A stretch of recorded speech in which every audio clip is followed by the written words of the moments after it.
بسم اللہ الرحمن الرحیم۔ ہم نے ابھی نشست نمبر 44 ختم کی ہے۔ اب آگے بڑھتے ہیں۔ حضرت ابو ایوب انصاری کے یہاں قیام اور مدینے میں پہلی نماز۔ گزشتہ نشست میں ہم حضور کے مدینہ مکرمہ میں ورود مسعود کے بارے میں بات کر رہے تھے اور بات یہاں پر ختم ہوئی تھی۔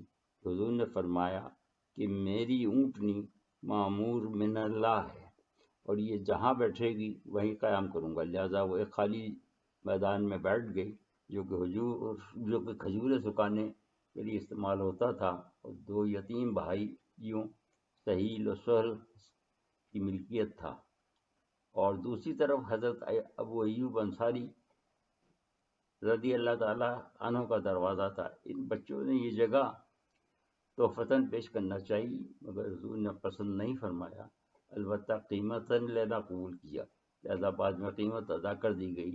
اب مسئلہ یہ پیدا ہو گیا کہ جب تک مسجد رہائش گاہ بارد وجود میں آئے تب تک آپ کہاں تشریف فرما ہوں گے؟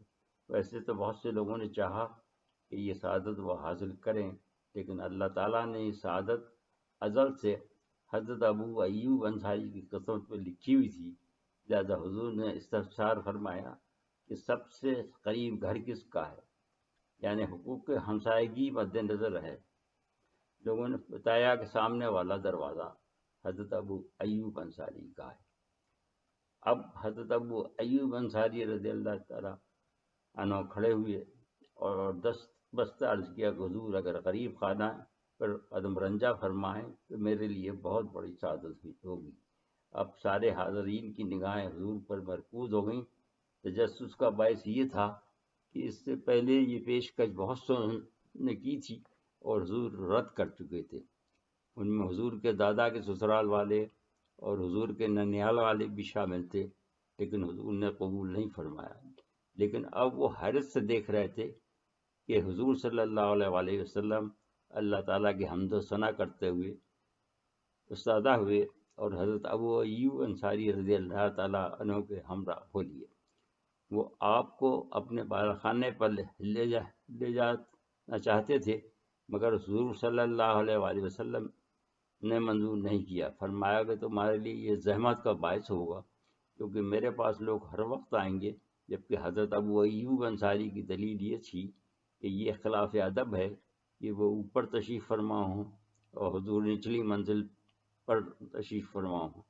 یہاں بعد مورخین نے تحریر کیا ہے کہ حضور صلی اللہ علیہ وسلم بعد میں دوسری منزل پر منتقل ہو گئے تھے، مگر اس میں وزن نہیں دکھتا۔ اس کی وجہ یہ ہے کہ بعد کے 2 واقعات اس کی نفی کر رہے ہیں کہ حضرت ابو ایوب سے روایت ہے کہ ایک دن بہت زور کی بارش ہوئی تو پانی ٹپک کر دوسری منزل کے فرش پر گرنے لگا، تو میں نے اس ڈر سے کہ کہیں حضور پر نہ گرنے لگے اپنی چادر ڈال دی جو کہ میرے پاس واحد چادر تھی۔ دوسری روایت یہ ہے کہ ایک مرتبہ کوئی ایسی چیز تیار کی جس میں پیاز شامل تھی، لہذا جب صبح کو نیچے سے برتن لے کر آئے تو کھانا ویسے کا ویسا تھا، کیونکہ وہ کھانا وہیں سے بچا ہوا تناول فرماتے تھے جہاں سے حضور نے تناول فرمایا ہوتا تھا، لہذا وہ صورتحال جاننے کے لیے نیچے تشریف لے گئے تو حضور نے فرمایا کہ میں جس کھانے میں بدبودار چیزیں پڑی ہوں اس لیے نہیں کھاتا کہ میرے ساتھ سرگوشیاں ہوتی ہیں، البتہ تم کھاؤ، اس میں کوئی مذائقہ نہیں ہے۔ لہذا ہم نے وہ کھانا کھا لیا مگر اس کے بعد آپ کے کھانے میں کبھی پیاز نہیں ڈالی۔ حضرت عبداللہ بن عبدالسلام کا قبول اسلام کا واقعہ بھی اسی دن پیش آیا۔ ان کا بیان اس طرح ہے کہ جب حضور مدینے میں داخل ہوئے تو حضرت عبداللہ بن سلام ایک درخت پر چڑھے ہوئے تھے اور کھجوریں توڑ رہے تھے کہ ایک بدو نے آ کر خبر دی کہ تم جن کا انتظار کر رہے تھے وہ تشریف لے آئے۔ میں نے خوشی کا نعرہ بلند کیا تو میری پھوپھی ذات خالدہ بنت حارث کہنے لگیں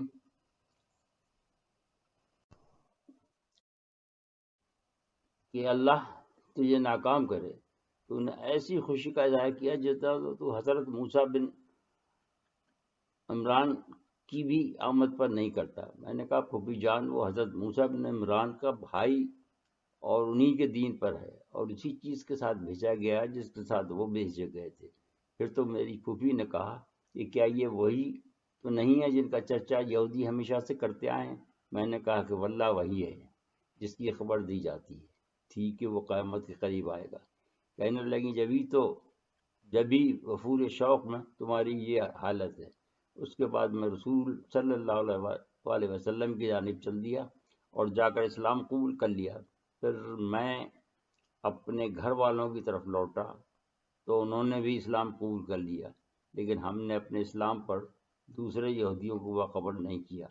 پھر میں دوبارہ حضور صلی اللہ علیہ وسلم کی خدمت میں حاضر ہوا اور میں نے عرض کیا کہ میری قوم کے لوگ آپ کے پاس آ رہے ہیں، پہلے مجھے کہیں چھپا دیجئے، پھر ان سے میرے بارے میں پوچھیں کہ میں کیسا ہوں، کیونکہ یہ جھوٹے مکر جانے والے لوگ ہیں، ورنہ وہ پہلے ہی میری تکلیف کرنا شروع کر دیں گے۔ ایسا مجھے چھپا دیا گیا۔ پھر وہ آ گئے اور حضور صلی اللہ علیہ وسلم سے مختلف سوالات کرتے رہے۔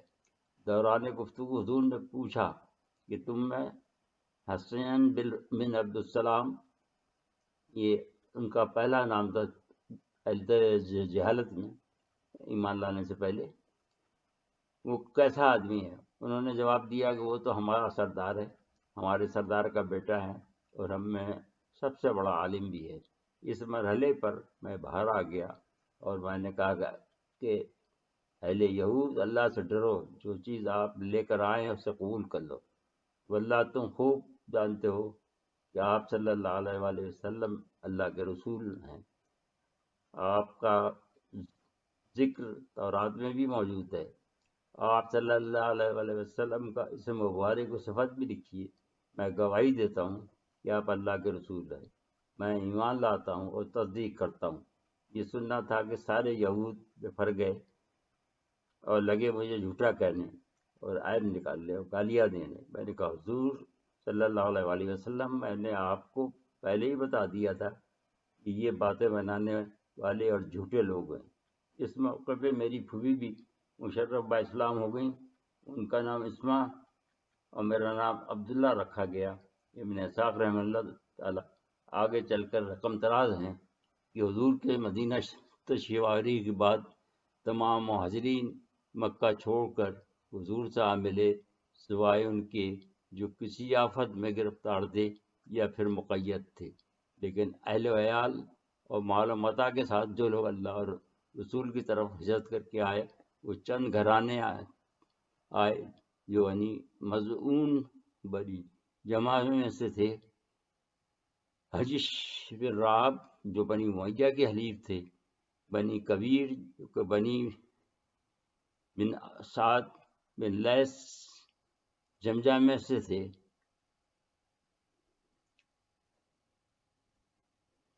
تھے اور بنی عدن بن کعب کے حلیف تھے۔ ان کی ہجرت کے سبب سے ان کے گھر خالی پڑے تھے جن میں کوئی نہ رہتا تھا۔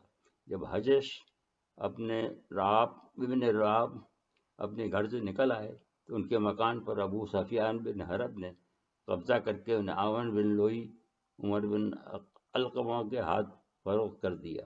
جب بنی حجش کو اس کی اطلاع ملی تو حضور سے شکایت کی۔ آپ نے فرمایا، اے عبداللہ، کیا تم اس بات سے خوش نہیں ہو کہ اللہ تمہیں اس کے عوض میں جنت میں گھر دے؟ وہ کہنے لگے کیوں نہیں؟ فرمایا پس وہ تمہارے لیے ہے۔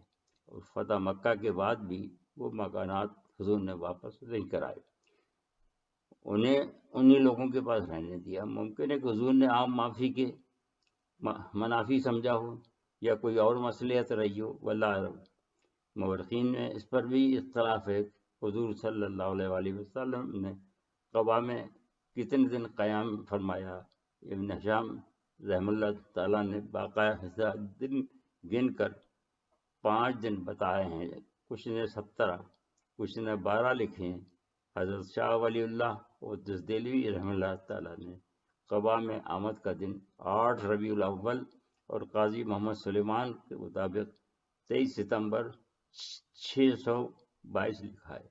آمد کی تاریخ پر مورخین میں کوئی اختلاف نہیں ہے۔ اسی طرح پہلی نماز جمعہ کے بارے میں اختلاف ہے۔